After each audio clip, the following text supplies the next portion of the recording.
Some recipes aren't written down, they're handed down. A pinch of this, a handful of that, the way Gran folds the pastry, how Dad always overcooks the potatoes, but we wouldn't have them any other way.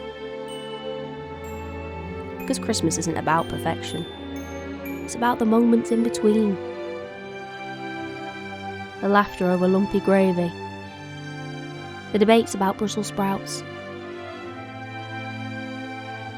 the candles we light for those who taught us those recipes. This Christmas, leave what's on the table to us and save your time for who's around it.